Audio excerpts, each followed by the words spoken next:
अब टाइमिंग को लेकर के सवाल उठ रहा है विनय जी, पर एक एक बात तो समझ में आ रही है ना कि वो जब उनसे पूछा जाता है कि क्या आप जेडीयू जन स्वराज छोड़ रहे हैं, खरमास के बाद आ रहे हैं, तो मुस्कुराते हुए कहते हैं कि आपको पता चल जाएगा। यही यही आरसीपी सिंह से पूछा जा रहा था पहले, तो किस तरीके से भड़कते थे। आपको बता दूं, मैं जनसुराज में हूं, जनसुराज में बना रहूंगा।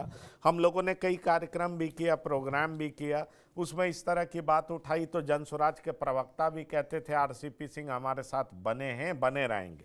पर राजनीति में जैसे कोई चीज़ परमानेंट नहीं होता, अब वो इंडिकेशन भी साफ दिखने लगा है कि कुछ दिन की बात है, आरसीपी सिंह वापस अपने घर लौट रहे हैं विनय जी, और नीतीश कुमार को उनकी जरूरत है।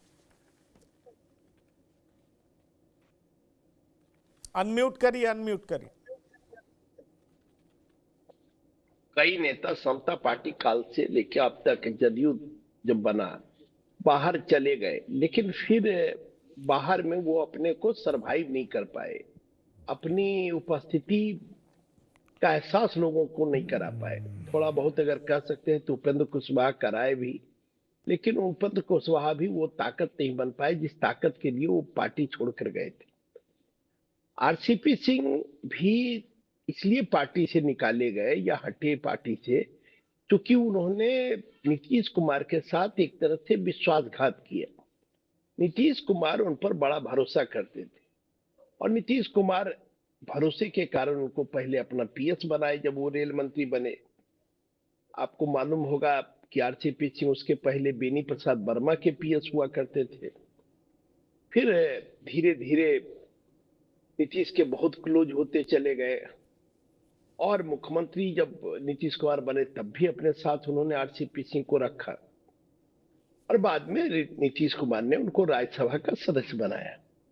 राज्यसभा के सदस्य बनने के बाद फिर उन्होंने पार्टी का कमान उनको दिया। जब नीतीश जी जदयू के राष्ट्रीय अध्यक्ष से हटे तो उन्होंने अपनी जगह पर आरसीपी सिंह को बैठाने का काम किया। नीतीश कुमार की इच्छा थी कि पार्टी आरसीपी सिंह चलाए और सरकार में हिस्सेदारी, पिछली जो सरकार थी 19 से 24 वाली सरकार नरेंद्र मोदी की, उस सरकार में पार्टी की नुमाइंदगी ललन सिंह करें। लेकिन वहां पर नीतीश कुमार जो चाहते थे उनकी इच्छा का उन्होंने पालन नहीं किया और आरसीपी खुद मंत्री बन गए और ये बात नीतीश कुमार को बहुत बुरा लगा और परिणति ये हुई कि उनको राष्ट्रीय अध्यक्ष से भी हटना पड़ा, मंत्री पद से भी हटना पड़ा और राज्यसभा की सदस्यता से भी उनको हाथ धोना पड़ा। तो कहीं न कहीं नीतीश कुमार की इच्छा का पालन नहीं करने के कारण उनको ये भुगतना पड़ा और फिर वो नीतीश कुमार का विकल्प बनना चाहते थे, नीतीश कुमार की जगह पर अपने को खड़ा करना चाहते थे। लेकिन जात की राजनीति में सबसे बड़ी बात जो हो वो ये है कि जो जात का सबसे बड़ा लीडर होता है उसके सामने जात के दूसरे लीडर की उतनी चलती नहीं। जैसे आज अगर हम यादव समाज की बात करते हैं तो लालू प्रसाद यादव आज भी सबसे बड़े नेता हैं, उनके सामने यादव समाज के दूसरे नेता का कुछ नहीं चलता है।